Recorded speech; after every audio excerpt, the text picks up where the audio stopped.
प्रयागराज के कसारी मसारी कब्रिस्तान में अतीक की कब्र के करीब जब उसके सबसे छोटे बेटे अवान को सुपुर्दे खाक किया गया तो सबकी निगाहें सिर्फ एक चेहरे को तलाश करने के लिए पूरे कब्रिस्तान का चक्कर काट रही थी। वो चेहरा था शाइस्ता परवीन का। क्या शाइस्ता की गलती सिर्फ इतनी है कि वो माफिया डॉन अतीक की बीवी है? इस वक्त दुनिया के किस कोने में है शाइस्ता और क्या है उसका गुनाह, आज सब आपको बताएंगे। नमस्कार, मैं हूं मुनीश देवगन और आप देख रहे हैं एनडीटीवी इंडिया। पहले बेटा असद झांसी में ही इनकाउंटर में मारा गया और कयास लगने लगे कि अतीक की बीवी और असद की फरार मां शाइस्ता उसके जनाजे में शामिल होने आएगी, लेकिन वो नहीं आई थी। 2 दिन बाद ही 3 हमलावरों ने ताबड़तोड़ गोलियां बरसाकर शौहर अतीक अहमद की हत्या कर दी।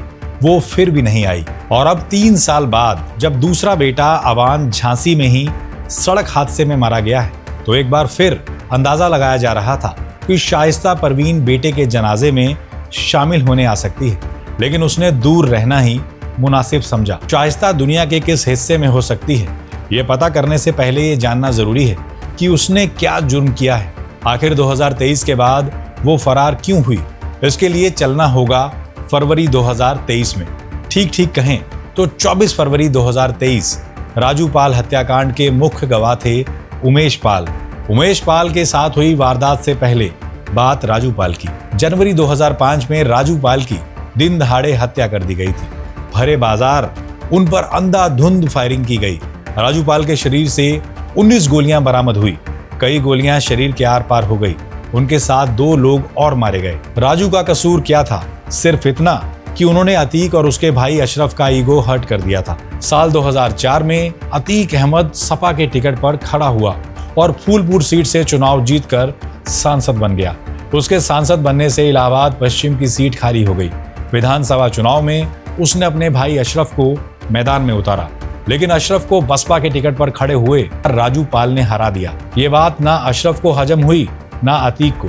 दोनों ने तय कर लिया कि राजू पाल को छोड़ना नहीं है और जनवरी 2005 में राजू पाल के काफिले पर हमला बोलकर उन्हें मार दिया जाता है। राजू की पत्नी पूजा पाल ने अतीक, उसके भाई अशरफ और 3 अन्य लोगों पर केस दर्ज कराया। वही पूजा जो शादी करके महज 10 दिन पहले ही राजू पाल के घर आई थी। उमेश पाल इस हत्याकांड के मुख्य गवाह थे। 24 फरवरी 2023 को उमेश पाल की भी दिन दहाड़े हत्या कर दी गई।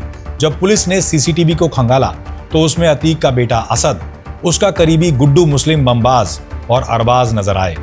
पुलिस ने एक पुख्ता केस तैयार किया। अब एक बार फिर लौटते हैं शाइस्ता परवीन पर। दरअसल शुरुआत में पुलिस ने शाइस्ता को इस मामले में आरोपी नहीं बनाया था, लेकिन बाद में पुलिस ने इस केस में अतीक की बीवी शाइस्ता को भी आरोपी बना दिया।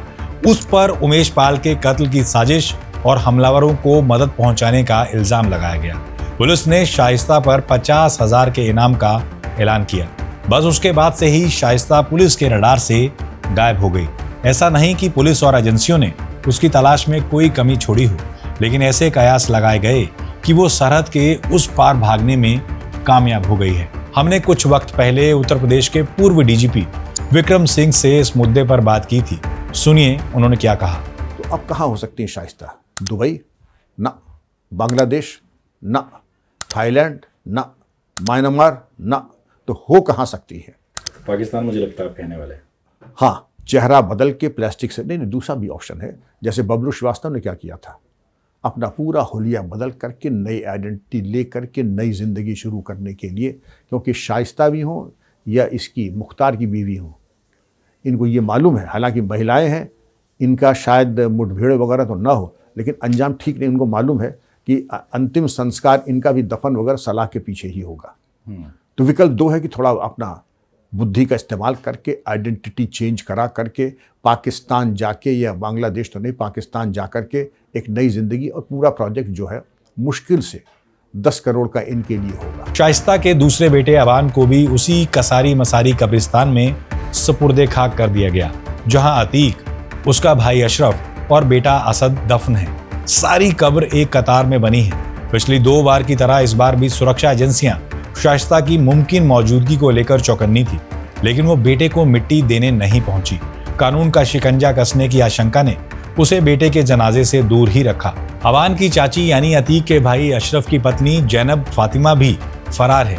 इसके अलावा भुआ आयशा नूरी की भी 3 साल से कोई जानकारी नहीं है। अबान के बड़े भाइयों में अली अहमद झांसी जेल में बंद है।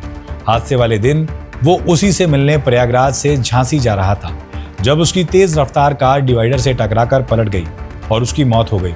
वहीं उमर अहमद लखनऊ जेल में कैद है। असद 2023 में एक इनकाउंटर में मारा गया है।